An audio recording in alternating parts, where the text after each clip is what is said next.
Gentleman yields back. Mr. Jones. Mr. Chairman, thank you for holding this very urgent hearing today, and to all of our witnesses, thank you for your testimony, your very powerful, moving testimony. A lot has been said today, and I've got a set of remarks, questions. I just want to address a few things first. The first thing is, I share in the outrage of my colleague Veronica Escobar, who said earlier today that what we are hearing from our Republican colleagues, this attempt to seize the bodies of women in this country, is outlandish, and it would not be happening if the roles were reversed. I mean, can you imagine trying to regulate the healthcare decisions of men in this country? I know so many guys who don't even like being told to clean up after themselves or to turn the TV down. And so the idea that we would have this concentrated effort to legislate a ban on the ability of women to simply make decisions about their own health care is absurd on its face.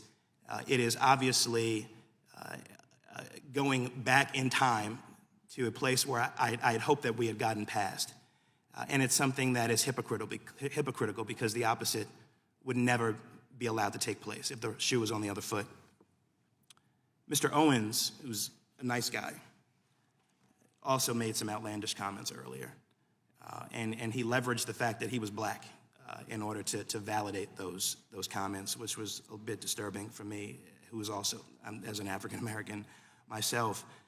It is simply the case that if the Republican Party cared about life, my Republican colleagues would be working with me to pass the George Floyd Justice in Policing Act to end police brutality in black communities.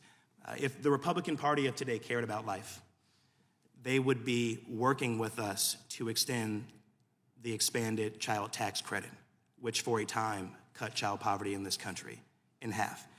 If the Republican Party cared about life, it would not be actively trying to undermine or outright overturn the Affordable Care Act, which has provided high-quality, affordable health care for tens of millions more people in this country than who had it prior to the Democratic Congress's enactment of that legislation under Barack Obama. And so I think it's important to clarify the record when it comes to these issues.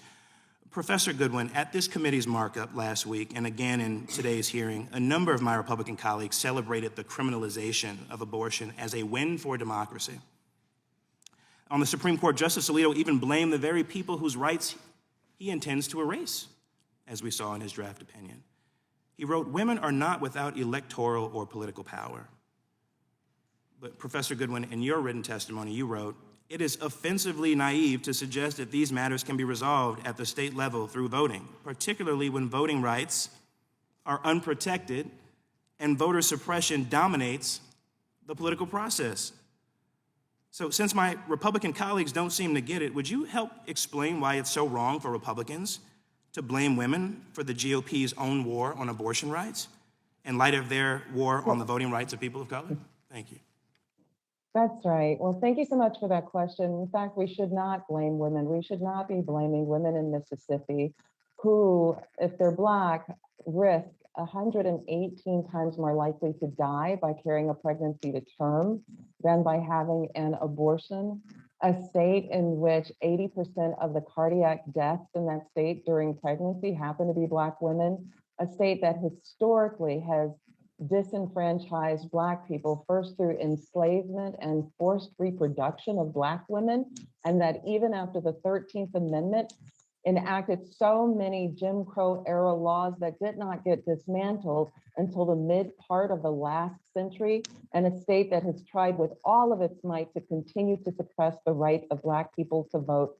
Fannie Lou Hamer famously talked about being beaten after she attempted to vote, where in the best case scenarios, Black people had to guess how many bubbles on a bar of soap or jelly beans in a jar in order to be able to vote. This is why this is not just Jim Crow, this is the new Jane Crow, and it fails to pay any attention to the lives historically or in the present of Black women. And that is the part of this that is absolutely shameful. Thank you for that. The nation that my Republican colleagues want is terrifying.